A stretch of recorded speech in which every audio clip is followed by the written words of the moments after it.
Let's see. So I've just quickly introduced you, Kiel Jespersen, and delighted you're joining us today. And you're going to give us a bit of I suppose, a peek inside the world of Ørsted. And I think this will be a fascinating presentation. I know we've seen similar before at the committee meeting, but this is the first time you've gone to the much wider audience with this. So thank you very much for giving up your time. And I know you've got a lot of slides, so we look forward to seeing them. Over to you. Thank you so much, and thank you for inviting me to this.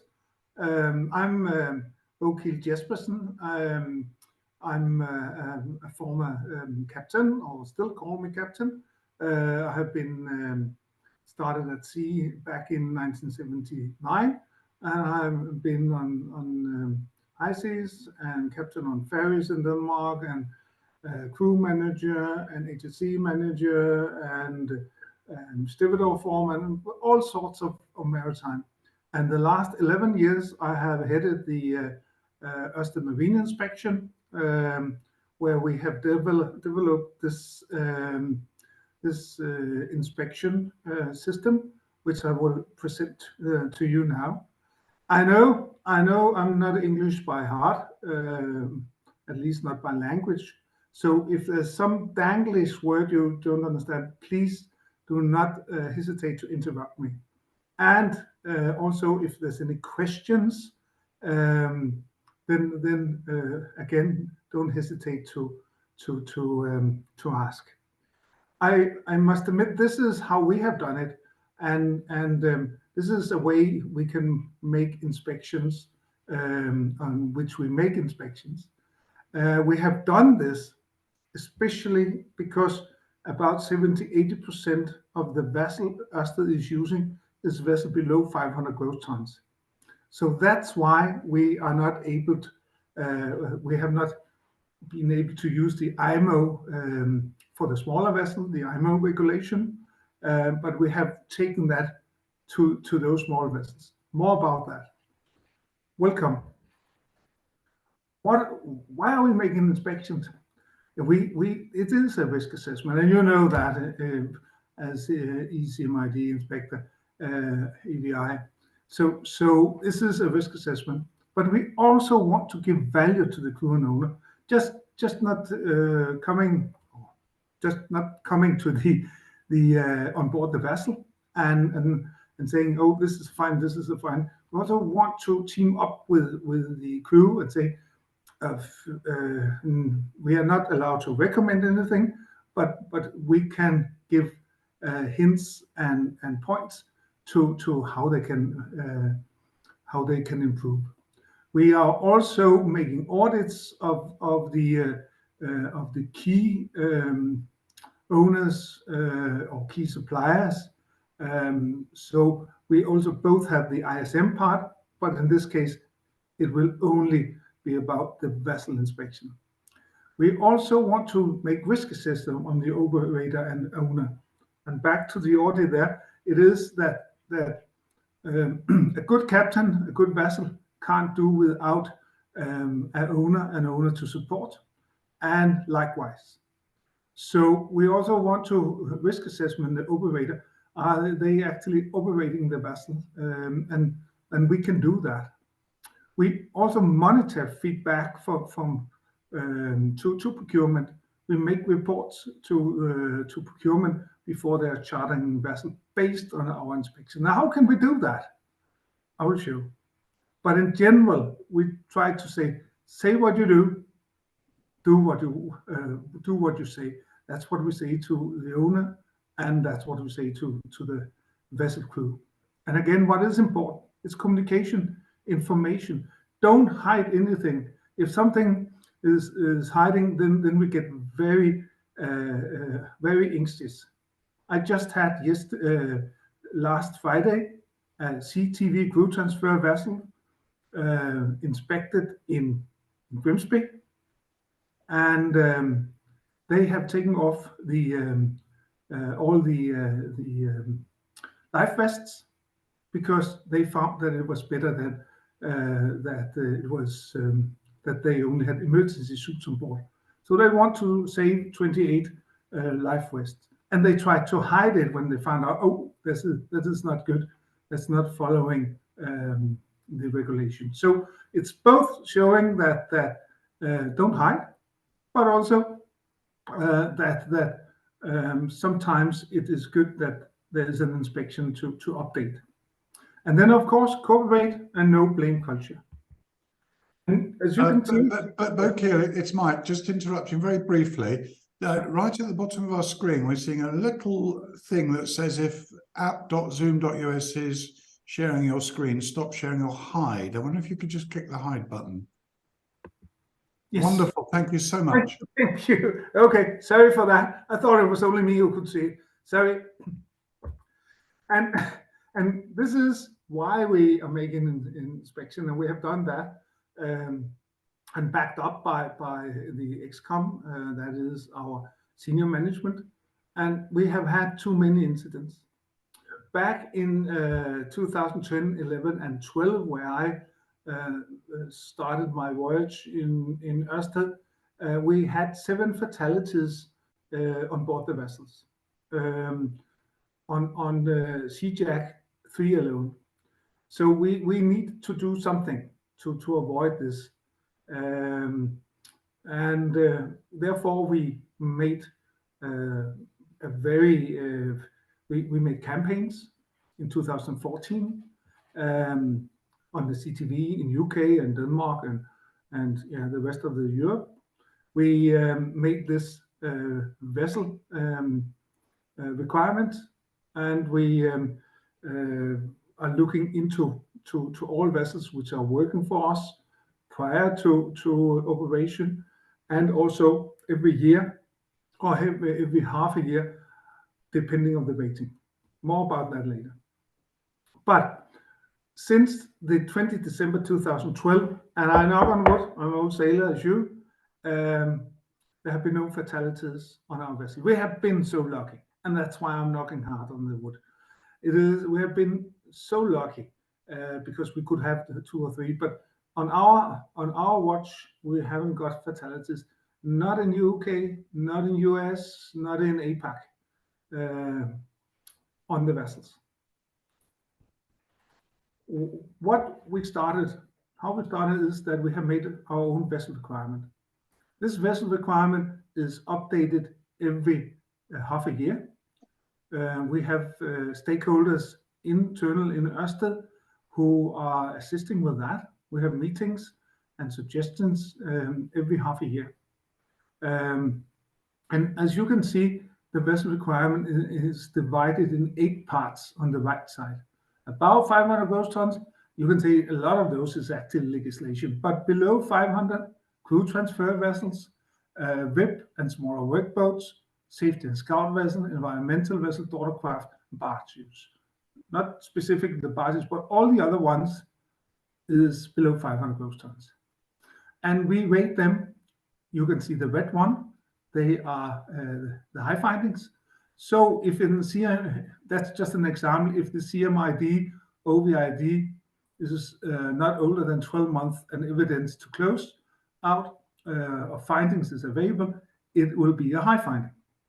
So, and when we say a high finding, the vessel are not ready to operate for Ørsted before it is closed.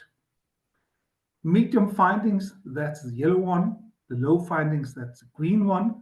They are they have 3 months to rectify that, and we will close it out, and we will try to use our site HSE on our bases around in the world, that they go on board every 3 months.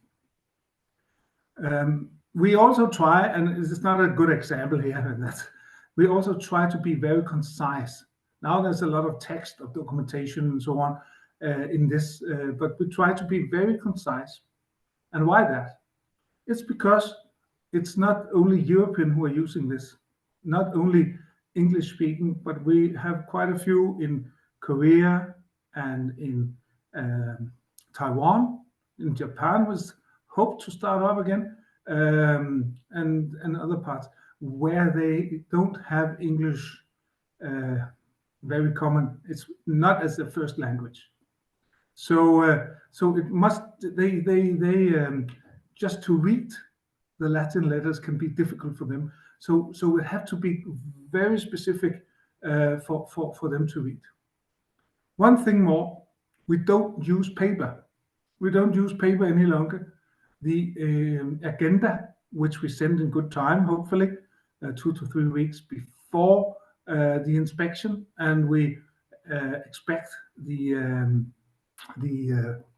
captain and the crew to start to make a self-assessment work through, so they are ready for the inspector. We send that by computer, and we have iPads, as you can see here. It is a draft of how it's looking, where we have critical, high, medium, and low findings completed or not applicable.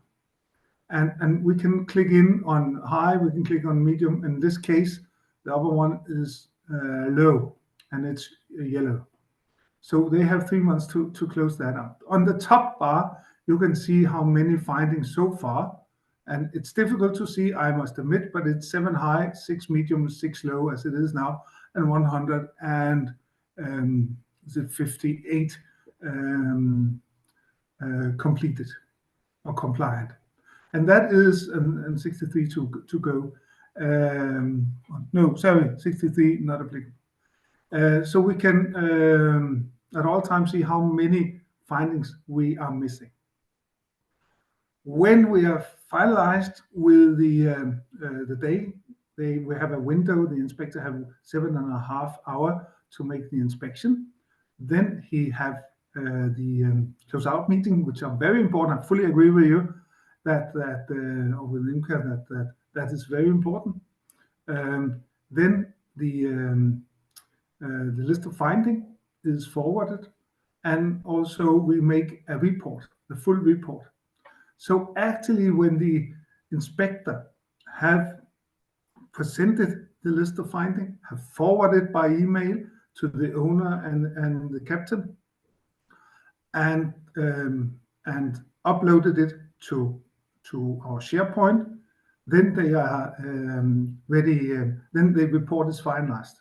Sometimes the inspector need an hour or two to finalize it. That's okay. But in principle, no need to go back to make a lot of to put in pictures as we did in the old days. It is included here. We are also closing that list of finding out in IT, in digital closeout. So the vessel and the owner get a link. So they, instead of making a Word document of the findings, we still do it on the smaller vessels, which are not fully IT up to date. And sometimes we have issues with the firewalls in Ørsted, because we have so many security, and we will hear about that later, I presume, in this not in this presentation, but later by Michael Hulthus. We have a procedure where we actually show that the contractor sends, and when the vessel have been requested, I'll show you in a minute, the contractor sends all the documents. The employer carries out the inspector. The employer prepares a list of findings, that's us, and the employer distributes the findings to the contractor, and the contractor closes out critical and high findings before they can go into operation. And the employer approves the vessel. One thing just to name shortly is that we also, most of our site have a vessel clearance certificate, where the sites, based on our report and based on the HSC welcome package, when that is aboard, then they clear the vessel with a vessel clearance certificate and is ready to operate on our site. Just for your knowledge, the green, that's a finding, that's more an observation. The yellow one, medium, that's a finding which negatively influences the efficiency of the system on board, especially the procedure. We're looking very much into the procedure because one thing is a good vessel, another thing is how it's driven. Then the high findings, which are infringement of marine rules and regulation, including port state control. If it can delay the vessel, then it can be crucial for us, because we have a huge organization who might wait on that vessel, and it's just standing by. The critical is only first time in new market. We have seen in Korea, we have seen in Taiwan, we actually also seen it in US and now in Poland, that some of the vessels which we are introduced for or want to charter, they are so poor so they cannot follow up to the standard. So in those cases, we make we only ask the vessel to close out the critical findings, but we also make a 4-point developing plan with the vessel, so they have 6 months actually to rectify the high findings, and then 6 months later to the medium finding and low findings. So we actually have them to undersign that they want to improve the safety. Any questions? How we rate the vessel is that we are looking into the high findings. So if there's 0 high findings, it's a good vessel. It's rated 5. Good, max 2, average, maximum 3 findings, high findings, and poor, maximum 14 high findings, and maximum very poor, that's about 14 high findings. So this is how we rate the vessel. It's based on the high findings. And how is the system functioning? Because what do we use those ratings for? We use to make the trend of the vessel, see if they are improving from one inspection to another. And I think that's a bit different with the INCA. Here we actually rate them and we inspect them as the 1 year for the rating 2, 3, 4, and 5, and the rating 1, every half year. And if you look into Europe, in 2006, it was rating 3.4. And now in 2022, it's up on 3.6. And average of 3. So we are quite good with that. We must also admit that they're still happening. There have been no fatalities worldwide, but they're still having too many accidents, mainly due to human factors. But they are improving. And we can see that accidents, injuries have been falling during the years. Look into APAC. You can see on 38 vessels in 2020, that's a blue one, it was rated 2.5. And in 2022, it was 77 inspections, 2.7. It's going very, very slowly. And the same with US, they are also improving, also due to a lot of European vessels. We're also using them. We have problems with Jones Act over there, and we have challenges with the coastal vessels, only guarded by flag state or by Coast Guard, their own vessels. So that is challenges.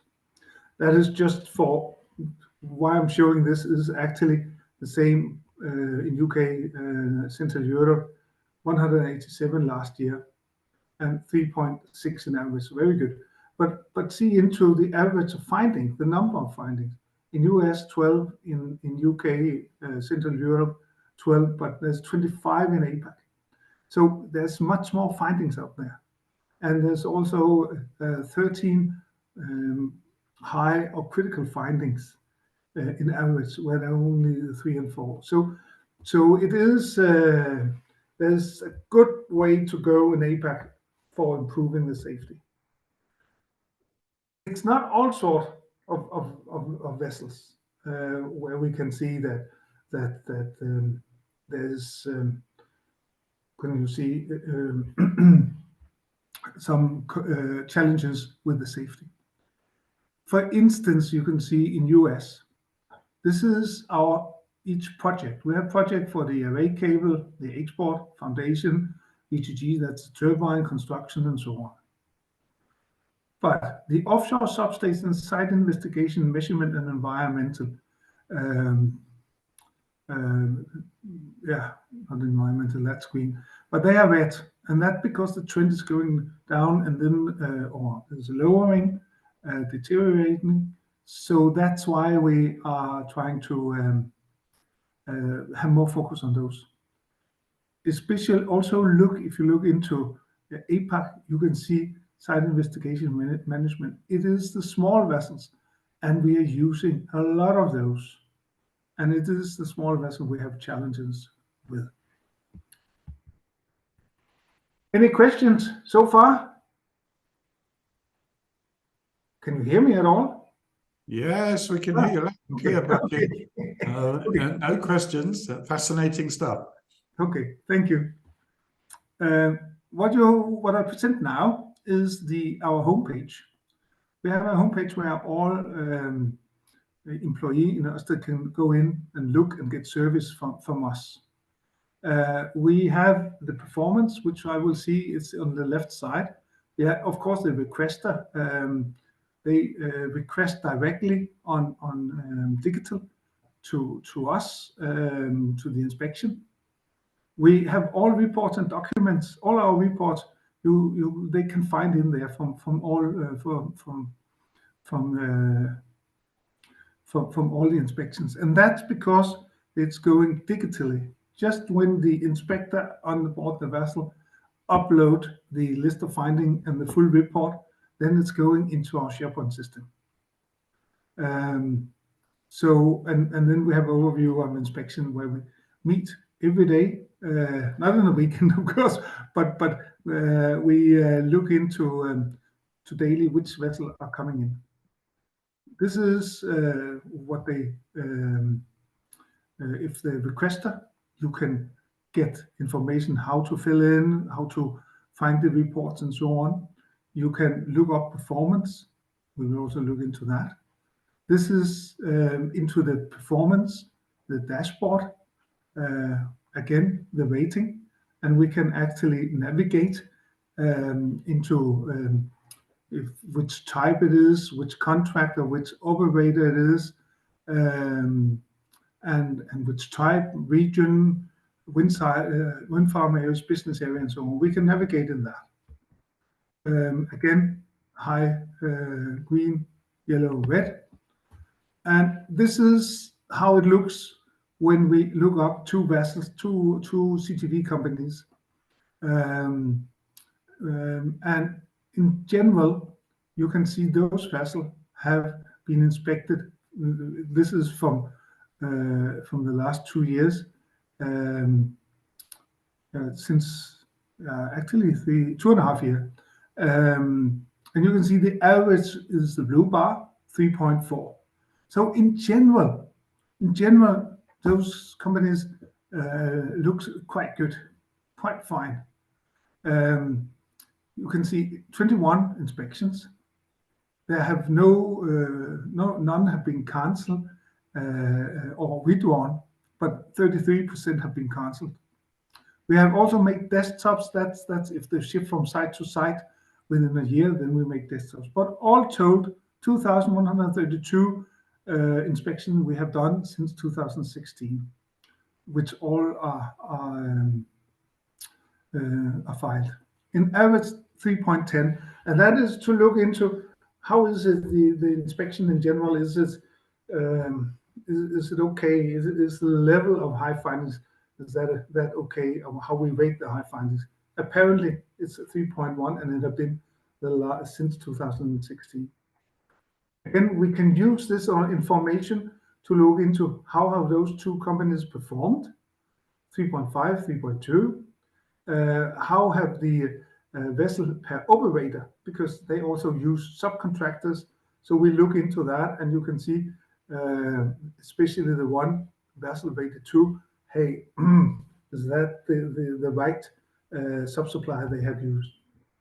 Again, those two companies is in 2021, the green one, rated 3, and then yes, they move forward. Whoa, our maybe the inspections, but they have given value. We hope that they have given value, but we can also see in 2023 right now that both companies is falling.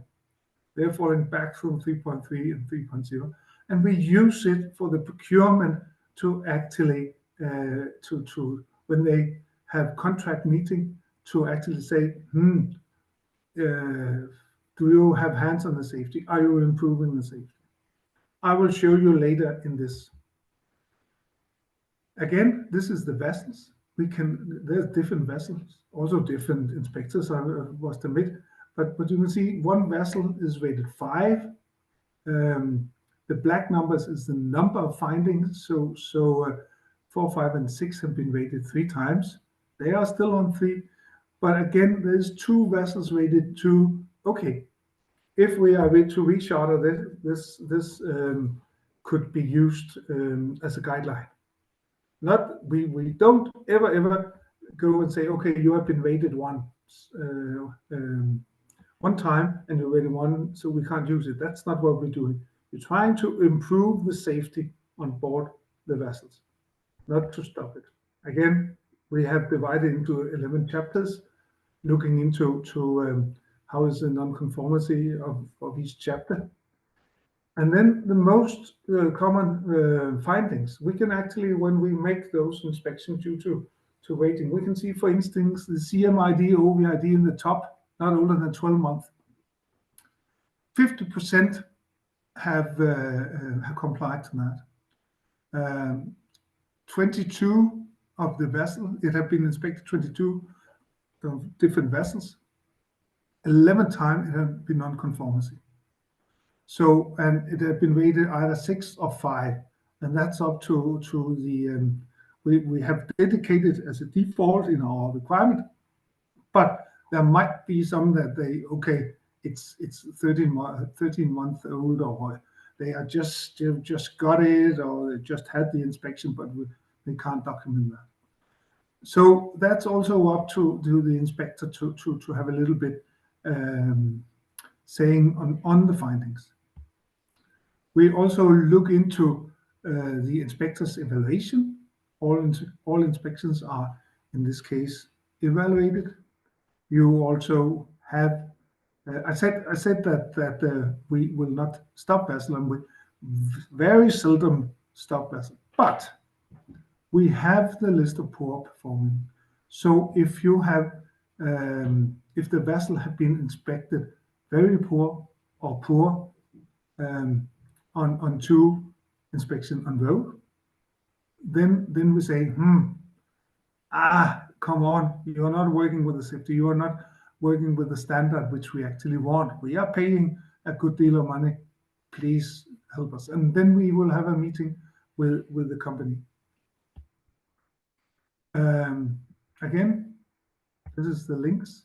We also have all the documents for the vessel. We have a common requirement, which you saw in the beginning, but we have requirement for each vessel type. And the project can find it here. It is uploaded to where we work, so it's general control, but they can also take a copy here and forward it to our inspector, but also to our contractors to see what is our requirement, and also the marine procedure which you saw.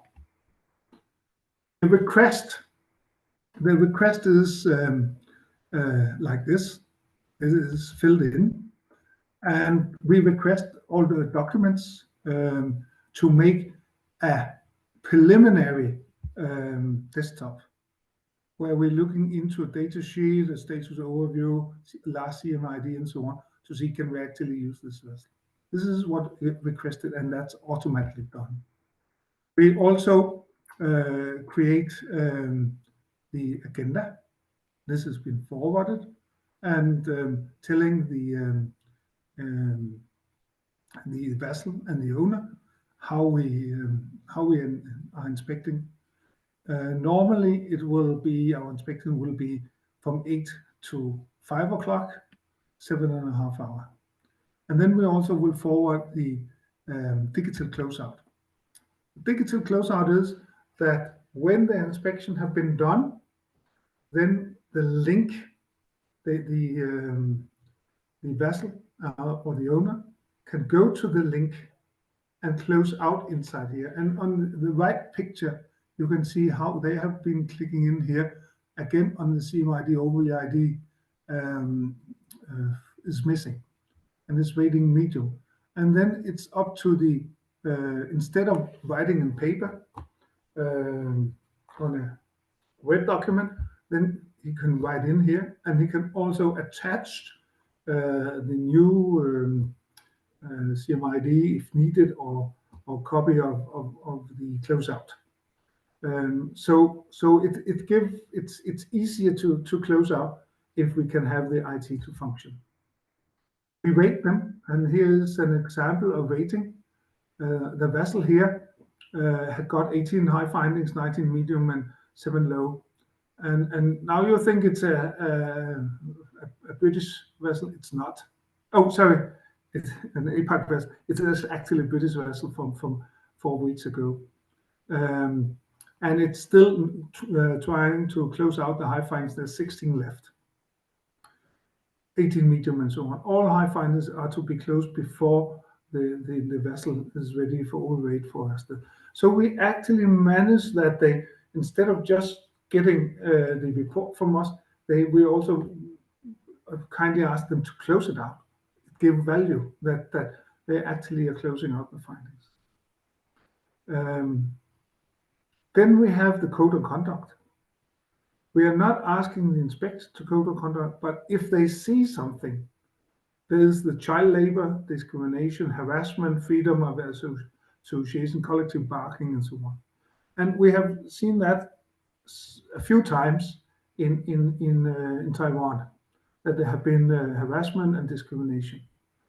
And he just write yes, and there's place for just some notes.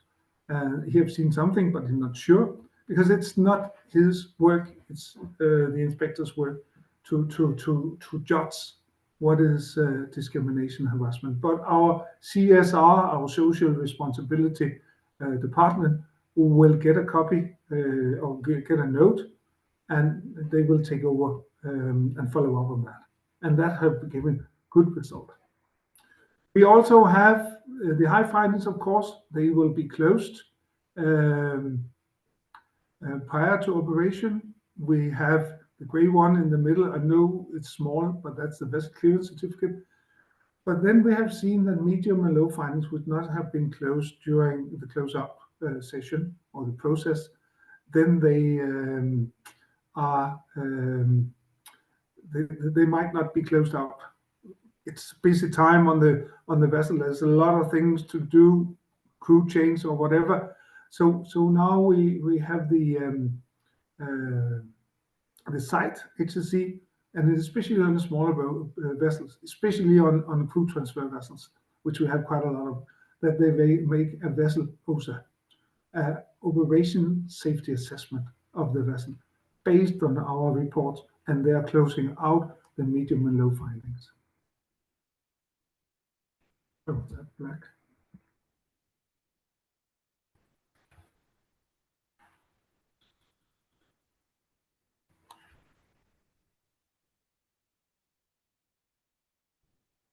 Okay, just a minute. I thought I had.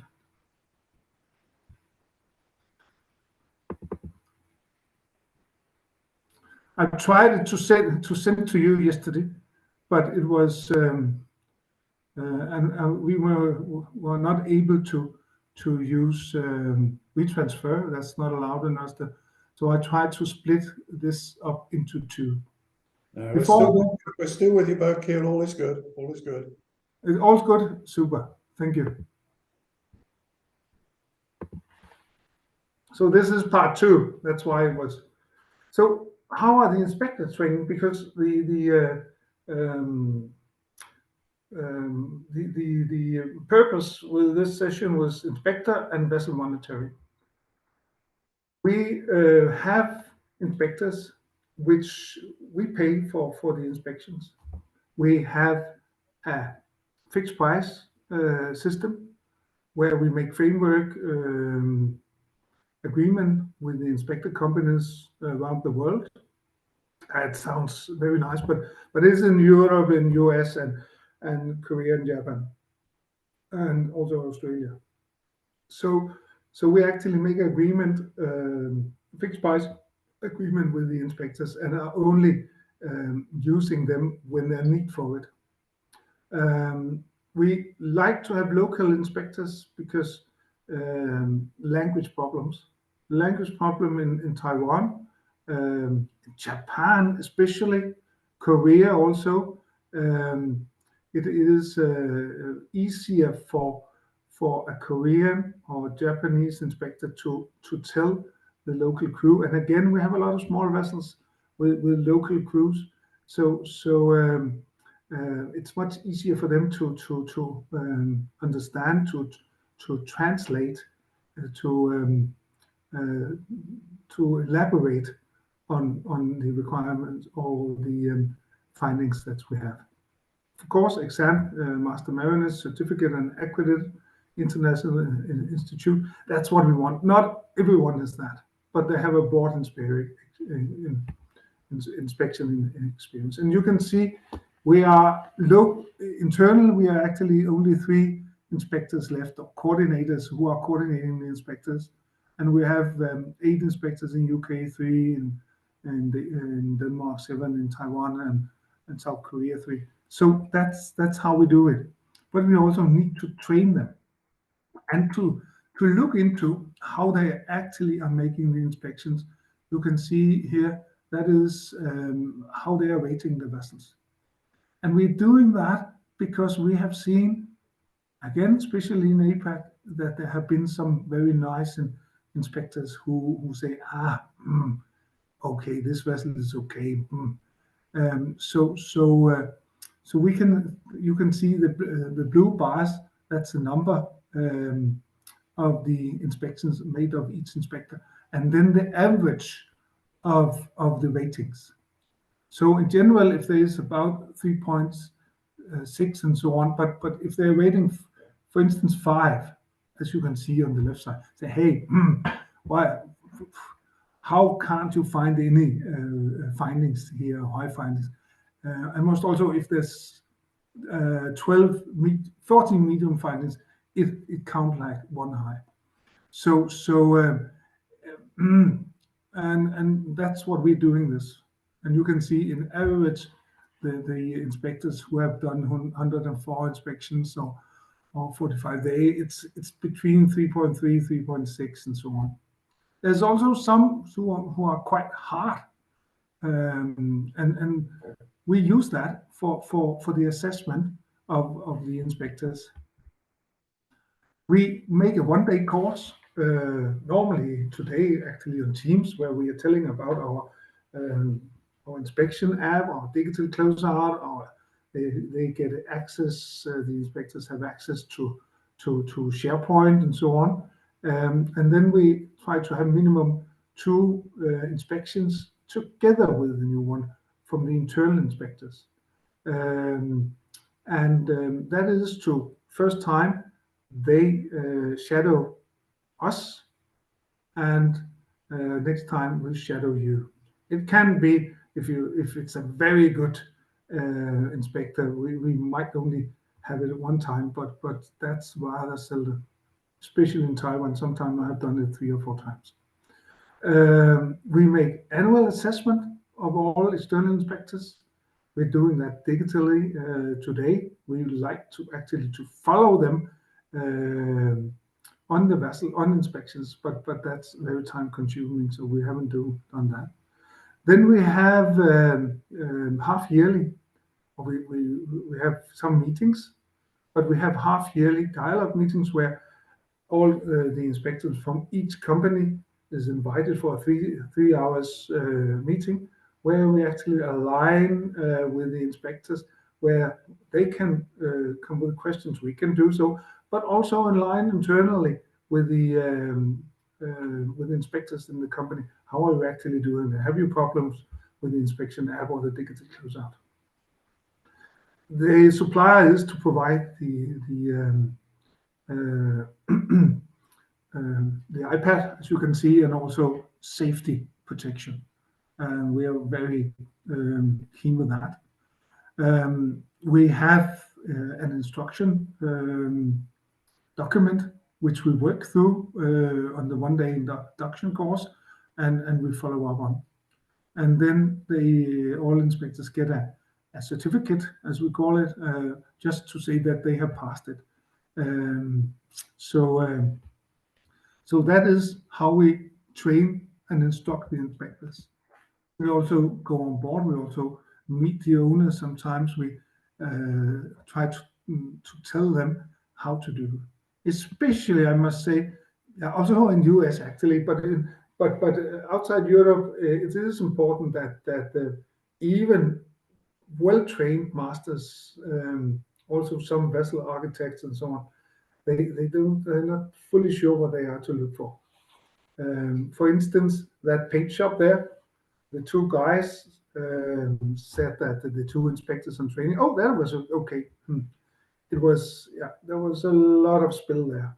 We were not agreeing on that, but that's to align. This is just to give you an idea of how we start the inspection at 8 or 9 introduction. It's very important to have good relations. We are there to team up with the safety. We are not there to pinpoint or hit any of the crew and captains. Then take a lot of photographs, complete the paperwork, and then around latest 5 o'clock discuss the inspection. We also follow up on the IMCA. If we can see that there are open findings, we also look into that. Any questions? I know the time is running, and I think you're hungry. So I will, if it's okay, I will continue. Can you stand 10 minutes more? We're good until 12:30 here, so that's another 15 minutes, Kiel. 15 minutes, okay, super. That is the services which we do as inspection. We're not only inspecting vessels, we're also making audits, we're also making pre-inspections and so on. But our external inspectors is mainly doing the inspections. And we are using quite a long time to develop new contractors, new vessels operator to understand what we are doing.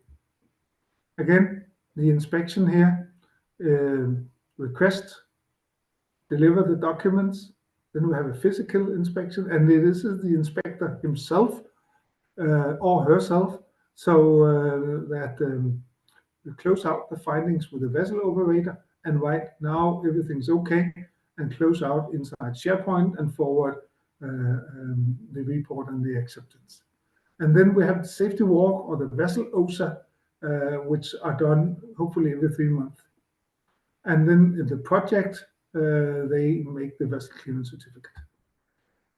I must also admit that we have some suppliers who actually are making good, are improving the safety.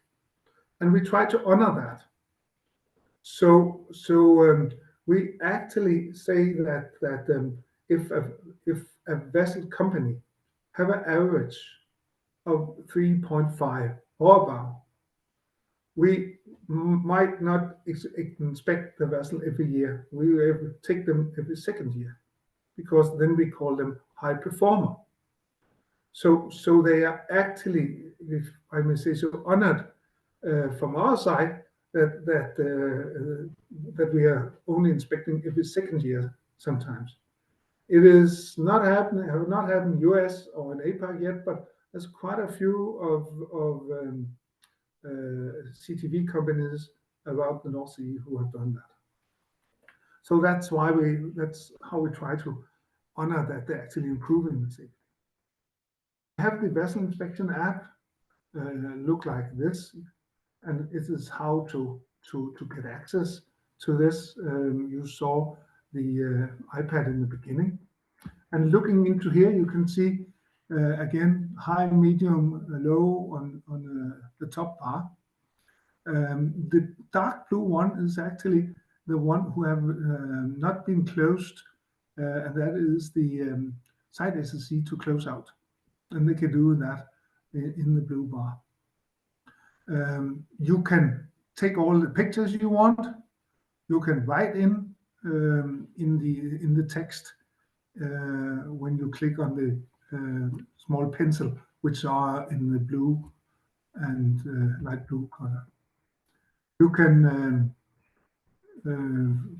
This is how you forward. It's just an example of how we have instructions to all procedures regarding inspections, and also including the closeout of the inspections.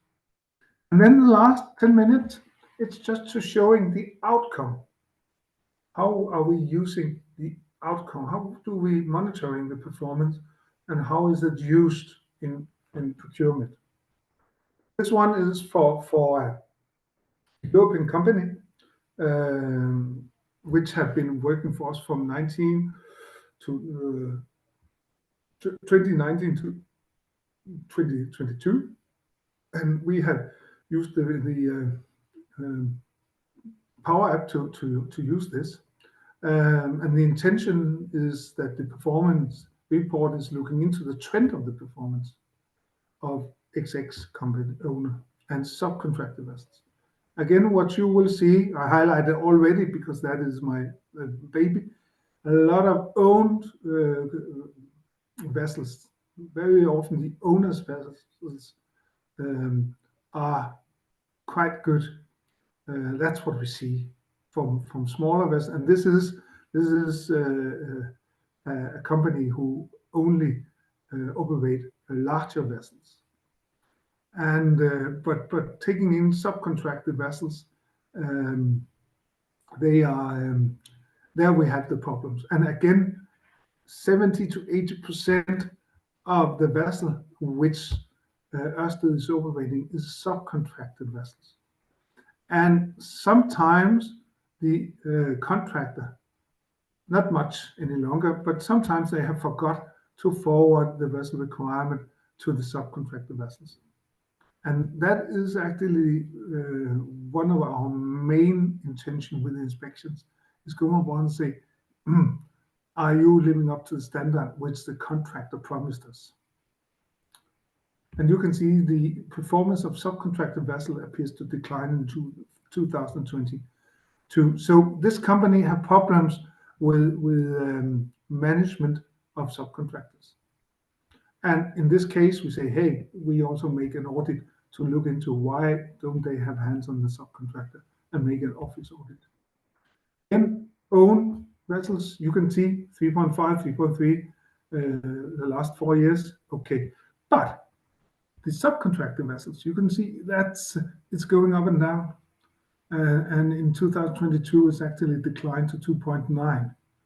And normally, if it's under average, we begin to take action, as in this case. And it is, as you can see, it was 75 inspection all told, and average 3.3. But yeah, it's again a tendency to have lower safety performance on the subcontractor vessels. Own vessels, again, you can see there is one who are falling totally out, or actually four, which we are looking very much into. Again, most common finding, it's our inspectors is kindly asked when they go on board, also to look into how is the most common finding in this company, because all our external have access to to our SharePoint. They're exactly the same as I can see, because we consider them as colleagues when they work for us. And you can see again, this is the FMEA. We actually, it's only on 5 inspection, but out of 5 inspection, there's 3 high findings, so 60% on that. Again, we can see the tendency For instance, the number of location of life buoys must be according. I know it's only 2 vessels which have had that, so it's 100%. So yeah, we can use that to analyze on.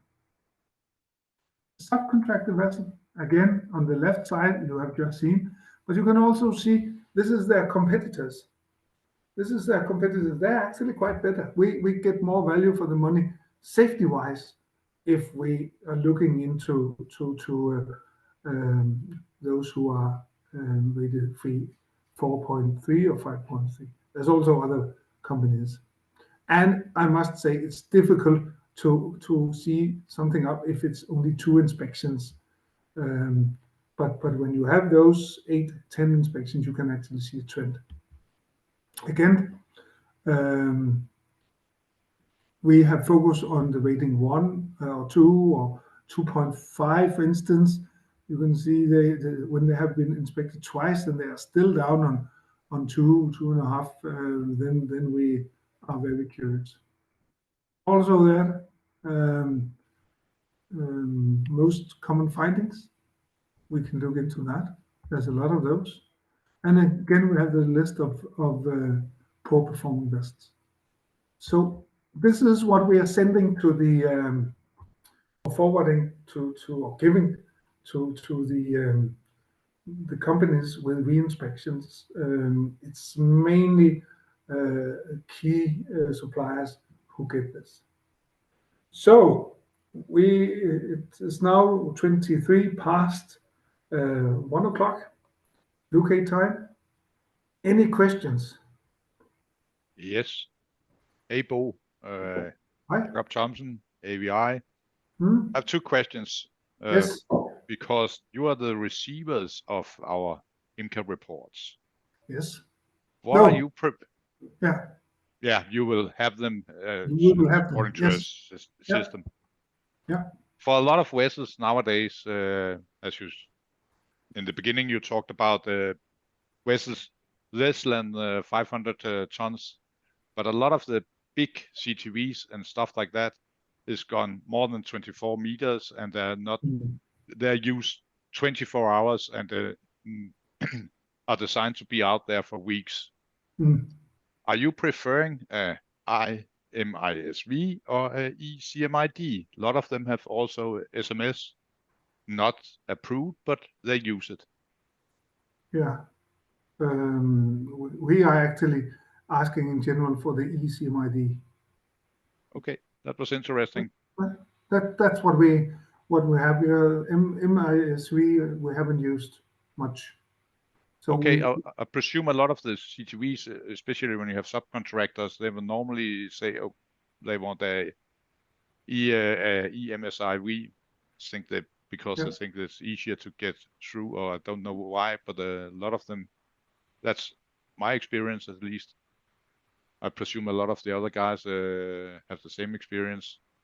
Also, we have this, let's say, vessels that are less than 500 tons, and they are designed again as small support vessels. You have the new class of survey vessels and stuff like that. They are also less than 500 tons, many of them, but still they are big ships.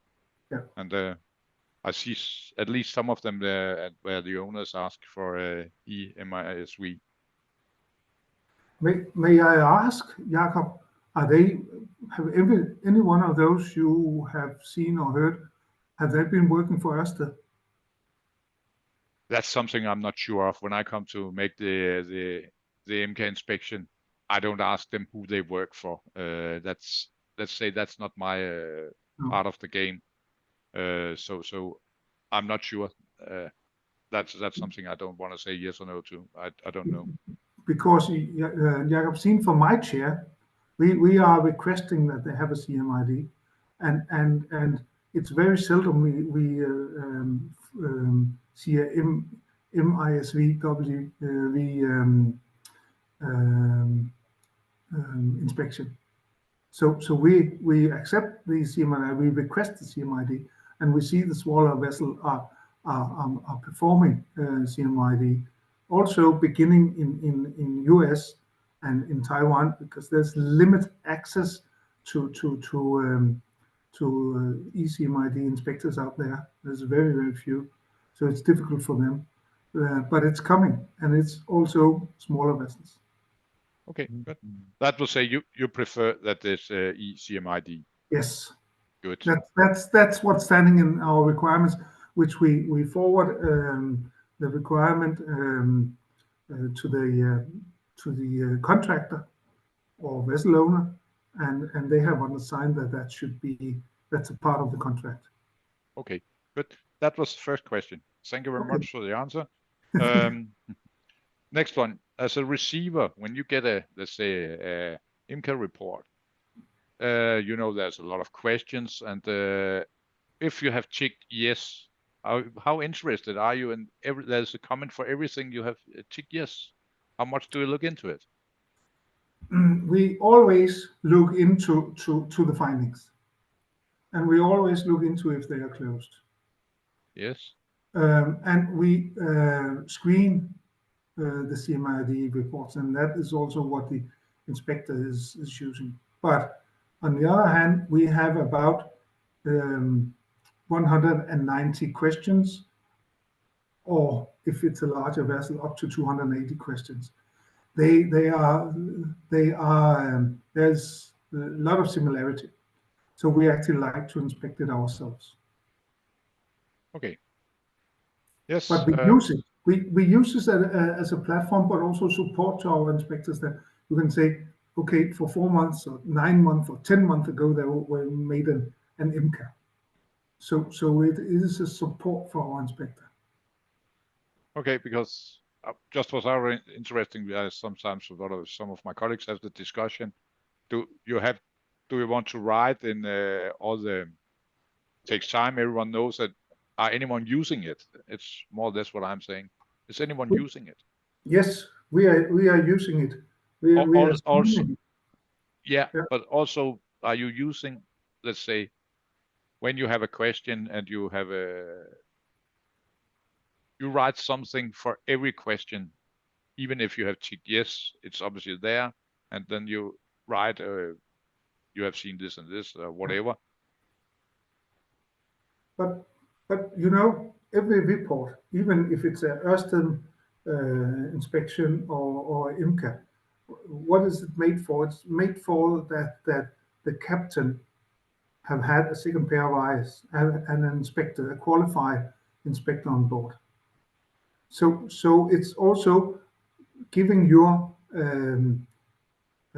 feedback to what can be improved.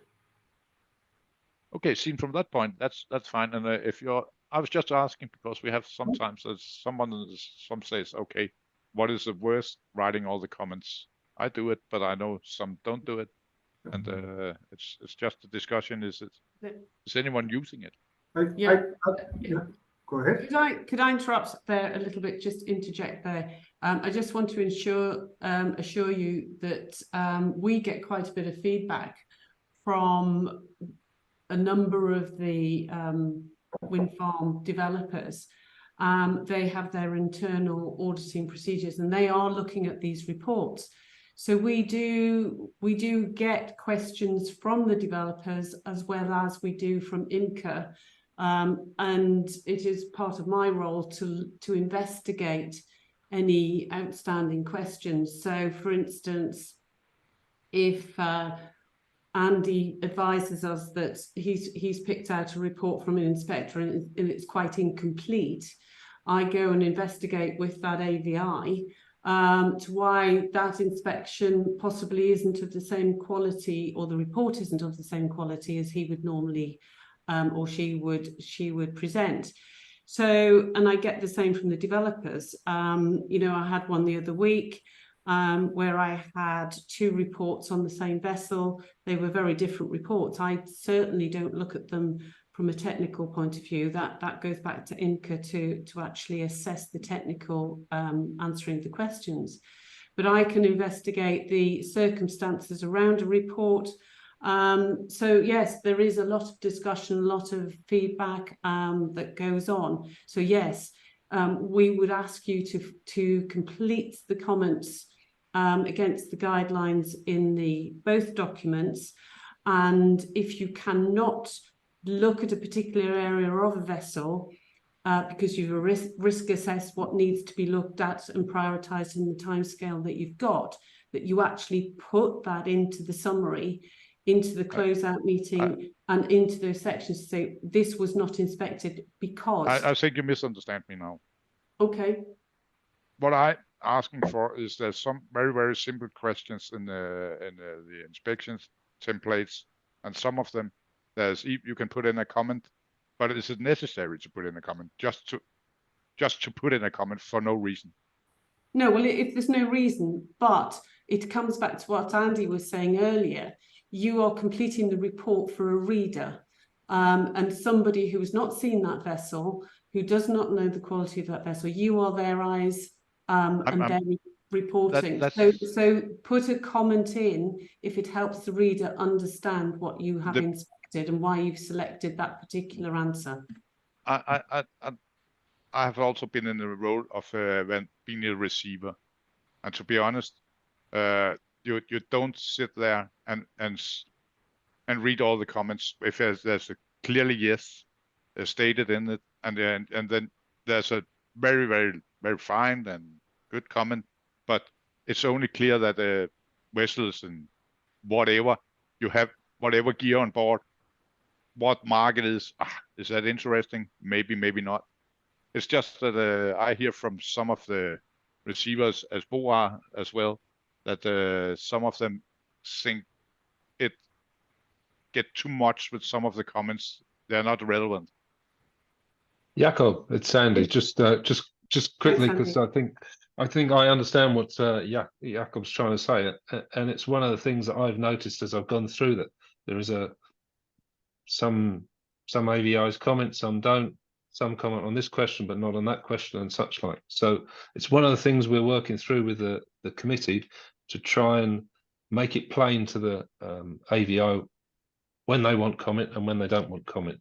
And and as it is at the moment, the guidance notes, a series of them are questions, and and that's what I brought up in my presentation.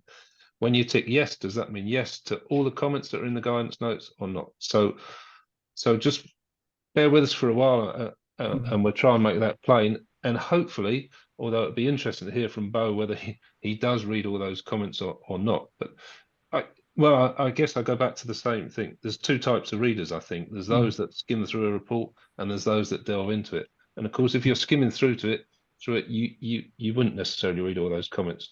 But if you're going into it in detail, then you would. So I'd encourage the comments, but yeah, time is another factor, isn't it? Exactly, and Andy, as you said before, also it was why I waited till Bo has been here before I put on the question, because I would even have highlighted it when you was on, but I think it was better when Bo was here, and that's why I come to the point where I said, okay, that's fine. I can see the meaning of putting in relevant comments where it's necessary, but there's some of the comments that end up being. It's just to fill out the comment box, nothing else. And the report is not more or less completed if it's there or not.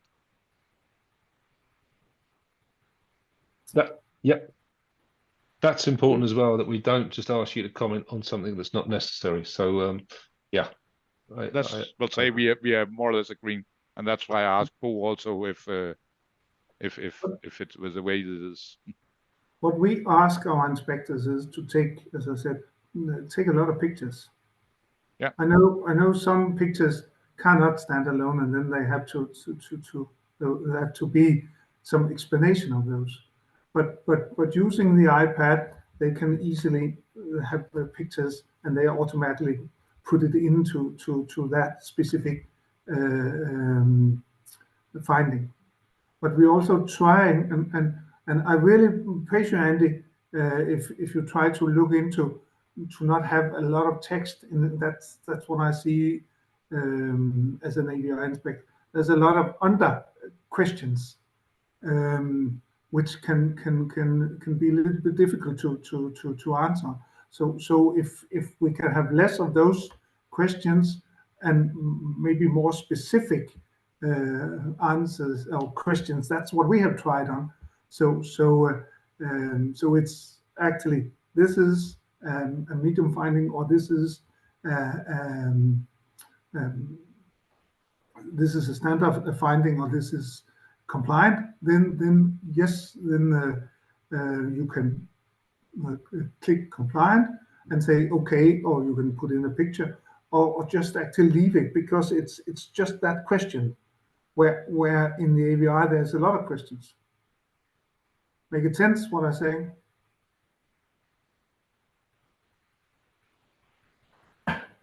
Okay. Can you hear me? I'd just like to, if I may, just move this along. I'm conscious of time. Mark Lockie, you had your hand up earlier. Do you want to ask something?